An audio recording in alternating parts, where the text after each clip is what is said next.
Sejam todos bem-vindos a mais um Conversando com Economistas. Mais uma edição super especial hoje do nosso programa Conversando com Economista, que vai bater um papo aí com Alexandre Fávaro Lucchesi.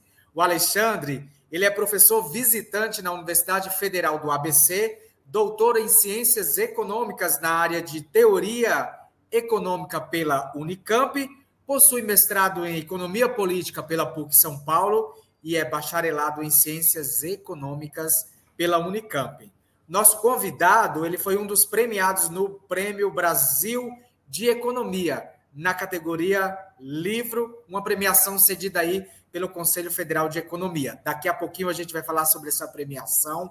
Vamos falar sobre o livro do nosso convidado, que se chama Integração Financeira e Regulação Bancária na Zona do Euro, entre 1999 e 2016. O Alexandre também esteve com a gente na última edição do Clube de Leitura, que é um evento que o Corecon promove com os autores de economia para debater a sua obra. Ele participou na edição de outubro. Quem tiver um interesse também em acompanhar, está lá no nosso canal no YouTube, na TV Economista. Alexandre, seja muito bem-vindo. É uma satisfação novamente conversar contigo, agora no Conversando com Economistas. Olá, Renato. Um grande prazer estar aqui participando e contribuindo aí das iniciativas do Conselho e sendo, de alguma maneira, útil para o pessoal conhecer mais sobre economia. Certeza. Tenho certeza que quem está nos acompanhando vai gostar bastante desse bate-papo de hoje, vai ser bem agregador e inspirador, como é o Conversando com Economistas. Alexandre, para a gente iniciar, eu fiz algumas pesquisas sobre o que você gosta, sobre o que você faz, sobre a sua atuação, mas também nós queremos te conhecer um pouco melhor. Nas pesquisas, a sua vida, você diz o seguinte, que ela gira em torno de estar em trajetórias paralelas entre a atuação acadêmica e a corporativa, com interesses em planejamento estratégico, organização de produtos, processos, economia solidária e terceiro setor. Você se intitula como um perfil analítico e formação humanista. Como seria isso? Que formação é essa? Que intitulação seria essa? E, na sequência, quando você responder isso, eu quero que você fale para a gente a sua escolha em fazer o curso de Economia. Claro, Renato, eu acho que essa minha descrição, ela procurou enfatizar que eu sempre tive um perfil analítico, planejamento estratégico, produtos, processos, conhecer metodologias, conhecer rotinas. Eu sempre tive um pouco desse perfil analítico. Mas a minha formação, como eu bem destaquei, ela é humanista. O que é uma formação humanista? Pensando, a gente lembra um pouco do humanismo como fenômeno do renascimento, a difusão do conhecimento, colocando o homem no centro do universo, e não mais a questão teocrática, teológica, o teocentrismo da época. Então, assim, estou falando nos dias de hoje, ter uma formação humanista é estudar ciências humanas, é conhecer as abordagens que colocam o homem no centro das questões. Então, por mais que eu tenha um perfil analítico, eu tenho uma formação humanista, então eu uso essa formação para dar um enfoque, vamos dizer assim, comunicativo, proativo em tudo que eu faço. Eu sempre escolho, atendo ao outro de uma maneira, desenvolver uma escuta em relação a esse outro. Ou seja, os trabalhos que eu faço, por mais centrados, por mais concentrados que eles sejam, eu procuro sempre dar uma ênfase em com quem eu estou trabalhando, o que eu estou criando naquele ambiente. Não à toa, a minha escolha foi por economia. A economia, para muitos, pode parecer uma ciência meramente analítica, pode parecer uma ciência meramente objetiva. Olha, o que está sendo contado aqui em termos de recursos, de dinheiro, e quais são as oportunidades, as estratégias obtidas. A gente esquece, e eu procuro dar essa ênfase quando eu faço o meu currículo, que você acabou de ler aí, a gente esquece que nós estamos trabalhando com pessoas. né? Nós estamos trabalhando de maneiras diversas com pessoas. Às vezes são empresas organizadas, às vezes são indivíduos. Então, a formação humanista que eu tenho me permite entender, muitas vezes, questões para além da economia, tecnicamente falando. Assim, bom, por que deu certo esse negócio ou não? Ou por que o governo está, né, tributando, está agindo sobre esse negócio de uma maneira que eu não consigo compreender economicamente? Pode ter uma explicação social por trás, né? Pode ter algum elemento, agora cada vez mais a gente vai perceber, socioambiental, pode ter a ver com o meio ambiente também. Em suma, Renato, eu acho que foi uma escolha de carreira que refletiu as minhas aptidões, né? E eu, assim, eu passei por umas dificuldades no começo, quando eu fiz o meu curso, mas depois eu me convenci de que eu estava no lugar certo. Isso é importante, né? Normalmente, os nossos convidados, eles trazem aqui a escolha por fazer economia, por paixão à primeira vista. O pai, de alguma forma, era advogado, mas também fazia economia. Por meio de um acervo de livros que o pai tinha também, trouxe essa vontade de fazer economia. O que a gente escuta muito aqui também, que muitos dos nossos convidados, dos economistas que já passaram aqui no Conversando, foi devido ao Plano Real, né? Aquela época de início do Plano Real, que também inspirou, que trouxe o interesse de fazer economia. Teve alguma inspiração, no seu caso, para fazer economia, ou foi tipo, também paixão pelos números, paixão pelas histórias? O que você conta para a gente? Olha, a inspiração que eu tive foram familiares, com certeza foram familiares. A parte da família do meu pai é muito ligada ao comércio e aos negócios. O meu avô era contador, né? Contabilidade. O meu tio era economista. Ele é, inclusive, filiado aqui, né, ao nosso conselho. E o meu pai é geógrafo, mas durante toda a vida estudou a economia de uma maneira, né, indireta, certo? Ele não estudou academicamente, mas estudou na prática, se informa até hoje, né, sobre economia. E eu tive acesso a essa biblioteca, como você mencionou, né, do meu pai, do meu tio, do meu avô, assim, de fácil acesso, né? A qualquer momento que eu tinha curiosidade, interesse, eu ia atrás. Eu digo para você que a inspiração veio um pouco desse ambiente que eu vivia. Mas não foi assim, deixa eu fazer economia agora. Não, foi algo que foi se amadurecendo, foi aparecendo com o tempo. Eu pensava, às vezes, em fazer outras carreiras, né? Mas sempre na área das ciências humanas, sempre gostei disso. Acho que essa é a formação humanista. Com o tempo, e quando eu fui chegando ao ensino médio, a hora de prestar vestibular, eu fiz até teste vocacional. Quais são as minhas aptidões? Então você falou aí, né?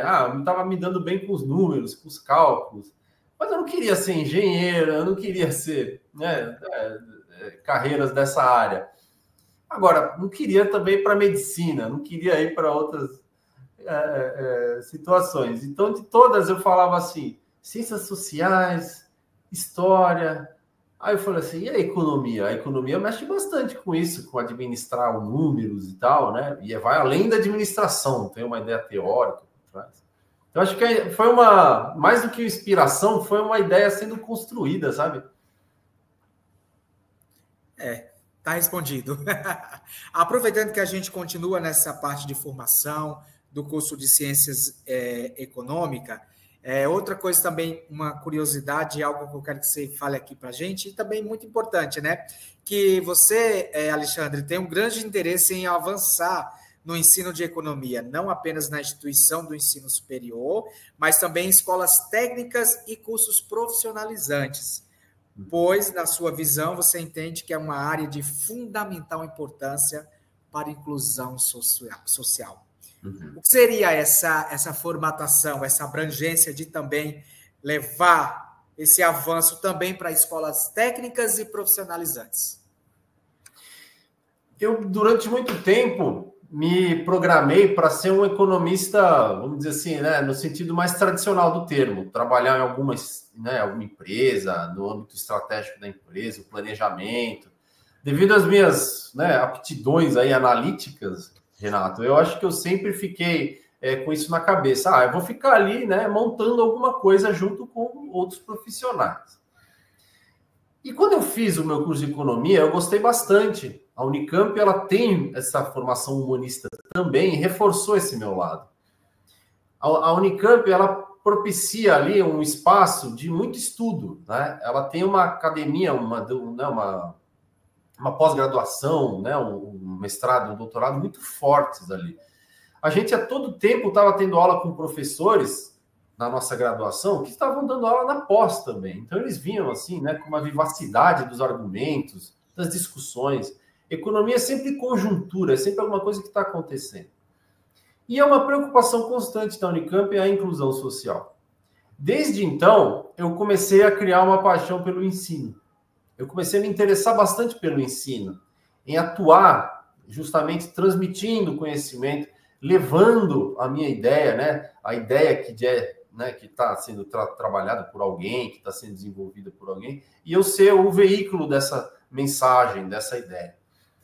A gente, quando trabalha com ensino, Renato, a gente aprende várias abordagens. E a gente, hoje em dia, tem sido chamado a usar tais das metodologias ativas para os estudantes se engajarem mais na sua formação, na sua própria formação. Eu também, em paralelo, tive formação, né, na parte educacional do Paulo Freire, né, um dos educadores mais famosos do Brasil e do mundo. E ele sempre foi propositivo. Olha, nunca a gente vai dizer que a gente vai ensinar. Na verdade, você está levantando o aluno de um lugar que ele tem a condição dele mesmo usar o conhecimento. A gente desperta o conhecimento em nós mesmos e nos alunos, que futuramente também serão professores. E aí, hoje, eu vejo como uma oportunidade, né? Porque eu estou trabalhando no ensino superior, que é um ensino não apenas propriamente a formação, a aula ali, né? O dia a dia da universidade, mas é o dia a dia do ensino e pesquisa, a pesquisa acadêmica, entender melhor os temas. A partir disso, e a partir da preocupação com inclusão social, eu acho que eu fui desenvolvendo também esse interesse em trabalhar com esses cursos profissionalizantes, esses cursos de formação técnica, básica, porque muitas vezes o aluno ele vai ter muita dificuldade de chegar ao ensino superior pelas nossas questões históricas no Brasil. A gente precisa, muitas vezes, descer um pouco, né? Sair um pouco de onde a gente está na academia, naquele ambiente mais elitizado do ponto de vista do ensino, e ir mais para onde as pessoas estão ali precisando de profissionais, mas não conseguiram ainda superar as barreiras historicamente impostas, socialmente difíceis.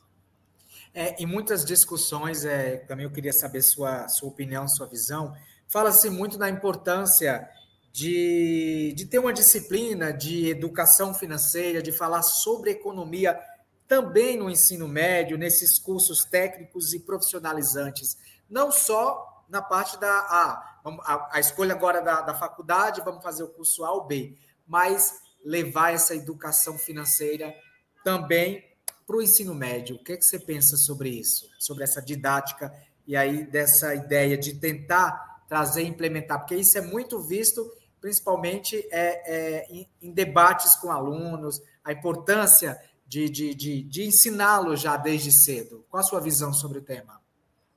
Sim. A educação financeira, Renato, ela abre um grande debate, né? Trazê-la ao ensino médio é objeto de uma grande discussão. Então, quando a gente coloca assim, a gente tem que entender que tem aqueles que são favoráveis e aqueles que são contra, por motivos muito bem estabelecidos. Em primeiro lugar, quem é favorável argumenta o seguinte: bom, quando as pessoas chegam na vida adulta, quando elas saem do ensino médio, elas começam a se comportar nos ambientes sociais, no ambiente empresarial, no mercado de trabalho, elas têm muito pouco preparo para lidar com os seus próprios recursos. Então, a educação financeira aparece aí como uma necessidade premente para que as pessoas cheguem nessa etapa da vida com condições de fazer análises básicas sobre o que fazer com o seu próprio dinheiro, né? De como se planejar, de como se organizar, certo? Dito isto, existe uma outra interpretação, estou resumindo aqui em duas, porque são várias, na verdade, mas tem uma outra interpretação que diz o seguinte: bom, o ensino médio, ele deve se encarregar da formação humana do aluno, né, do estudante, né, da pessoa que está estudando, do ponto de vista do seu comportamento na sociedade. O uso das finanças, o uso da educação financeira é algo que será aperfeiçoado com o tempo. Então, não estaria a cargo de ser obrigatório no ensino médio, mas optativo, eletivo, para quem se interessar. Tem essa abordagem também. Eu diria que no atual momento que nós vivemos no Brasil, e em cidades como São Paulo, capitais do Brasil, eu sou a favor de que a educação financeira seja oferecida, desde que com pré-requisitos. Sabe? Você nunca vai chegar numa educação financeira no primeiro ano do ensino médio sem ter visto uma série de elementos da matemática e sem ter visto uma série de elementos da história mesmo, da nossa sociedade. Por que poupamos pouco? Por que podemos poupar mais? Mas o que eu vou fazer com o dinheiro? Conhecer um pouco o que acontece com a nossa sociedade quando a gente tem em mãos recursos. E mais ainda, que é o caso mais comum, né? Quando a gente precisa dos recursos e não tem a captação de empréstimos, né? Eu acho que precisa ter um preparo para a educação financeira ser oferecida, que eu acho que hoje em dia ele ainda não existe. Então eu teria esse cuidado ao estabelecer um currículo de educação financeira nas escolas. Eu sou a favor, mas eu teria esse critério, vamos dizer assim, vamos oferecer no segundo, no terceiro ano do ensino médio, desde que no primeiro ele tenha ali noções do que é finanças, entender o que é cálculo de juro e assim, não sair fazendo. Vamos entender o que é e saber como usar. Tem um contexto por trás, né, Renato? Exatamente, é um debate que vai bem longe, né? Agora vamos falar um pouquinho do seu livro, né? Antes da gente entrar no seu livro, você também é pesquisador de teorias monetárias, finanças e políticas públicas do Brasil e da União Europeia, né? E o seu livro, o livro Integração Financeira e Regulação Bancária na Zona do Euro, entre 1999 e 2016, ele foi um dos premiados aí, o segundo colocado na categoria Livro de Economia, né? Do Prêmio Brasil de Economia, cedido aí pelo Conselho Federal de Economia. Então, aí, eu queria que você falasse um pouquinho sobre as pesquisas, sobre as metodologias, por que você pensou nesse tema que virou um livro aí premiado pelo Conselho Federal de Economia. Compartilha aí com a gente, para quem está acompanhando aí, se interessar a conhecer melhor um pouquinho do seu trabalho e desse seu livro. Claro, Renato. Foi uma história assim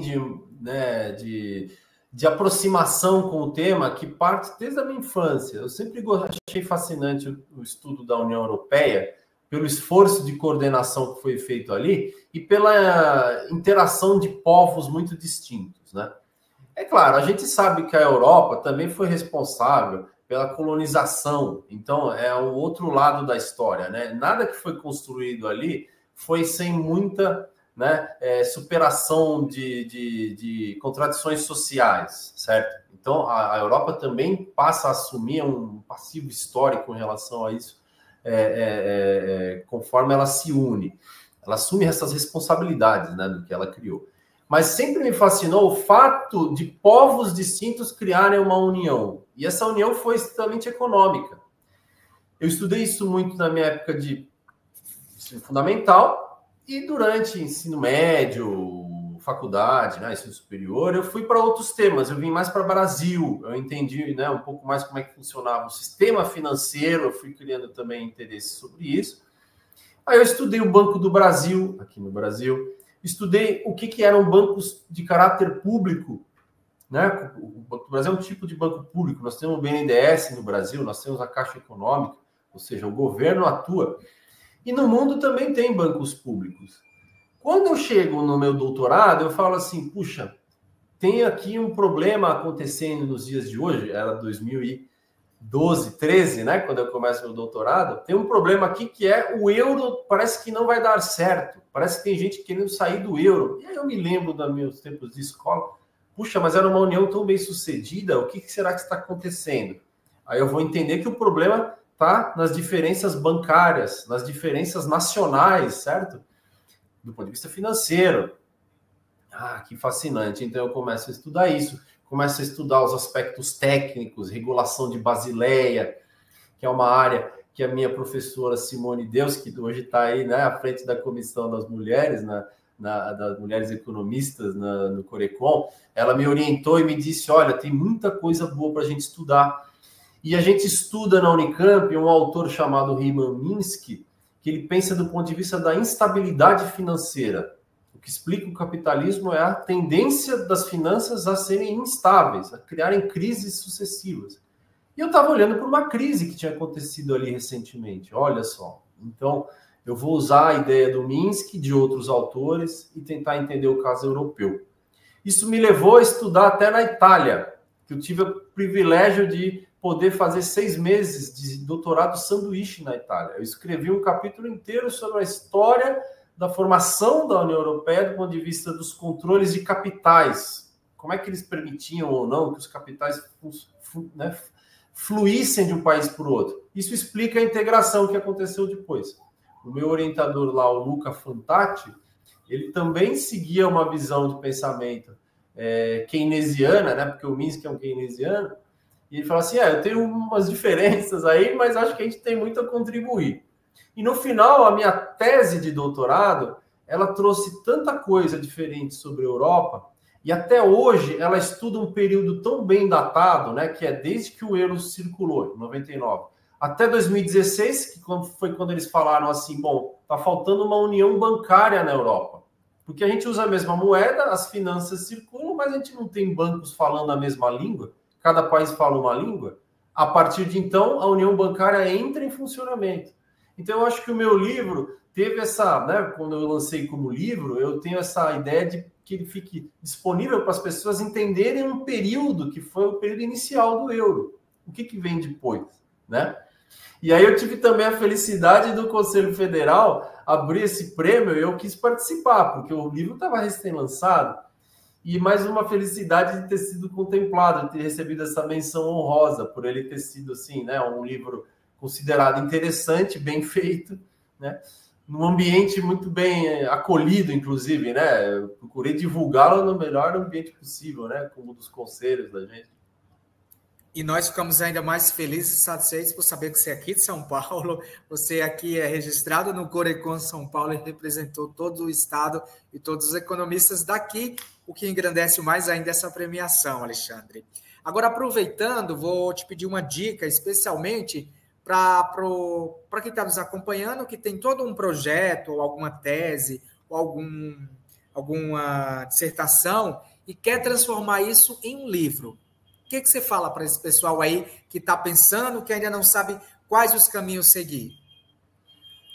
Certo. Então, eu acho que uma dica legal é uma dica de educação financeira, né? Faça uma poupancinha ainda que pequena, porque quando você for tentar lançar o seu livro, você vai precisar dela, né?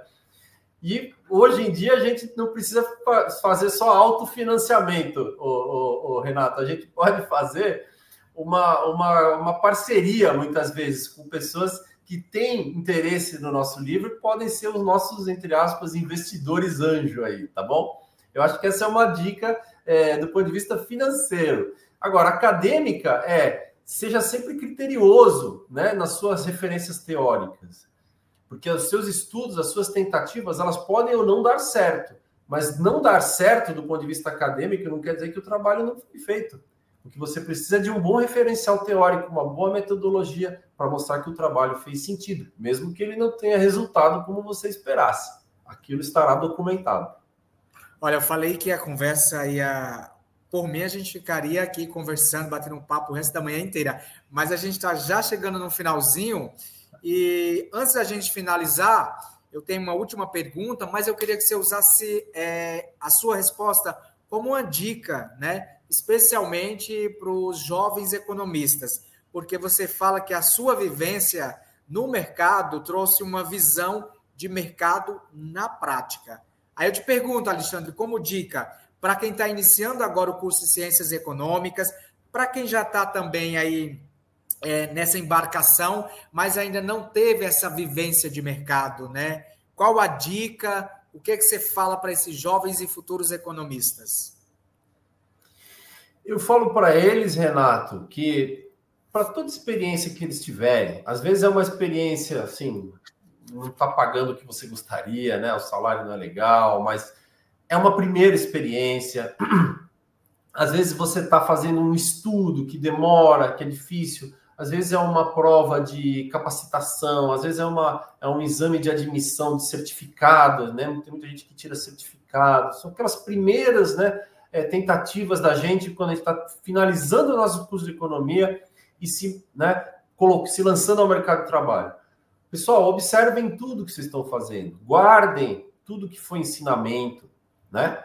Assim que vocês concluírem o seu curso de economia, registrem-se no conselho para vocês estarem aptos, regulares para exercer a profissão, né? Para mostrar que vocês conhecem a nossa, né, institucionalidade. O Corecon ele vai te amparar em tudo que você, como economista, vai precisar. Vocês podem acessar muita coisa, né, do conselho, a título de formação, a título de orientação, certo? E vocês não deixem de observar tudo aquilo que o trabalho lhes ensina. São colegas, são superiores, às vezes tem um subalterno seu, né? Às vezes é um estagiário seu, você já está ali no final, formou economista, mas está num trabalho que você não gosta muito, mas você tem um estagiário. Às vezes você mostrando para ele alguma coisa que você sabe fazer, você descobre uma aptidão sua. A gente aprende ensinando, viu, Renato? Exatamente, exatamente. Muito bem. Falei que seria um programa inspirador, de muito compartilhamento de ideias, e está aprovado. Alexandre, obrigado aí pela sua participação, obrigado por compartilhar um pouquinho das suas experiências com a gente aqui do Conversando com o Economista. Foi uma grata satisfação conversar contigo novamente e te conhecer ainda melhor. Que bom, Renato. Foi um grande prazer estar aqui com você, representando aí o nosso conselho e levando esse recado para os nossos jovens economistas e colegas economistas de todo o estado. Exatamente. Obrigado novamente. Eu espero que você tenha gostado, né, de mais essa edição do Conversando com Economistas, que bateu um papo hoje com Alexandre Fávaro Lucchesi, professor visitante da Universidade Federal do ABC, doutor em Ciências Econômicas na área de Teoria Econômica, mestrado em Economia Política, bacharel em Ciências Econômicas e autor de livro premiado no Prêmio Brasil de Economia. A todos vocês, obrigado. Espero que tenha sido inspirador e a gente se encontra numa próxima edição. Obrigado e até lá. Tchau, tchau.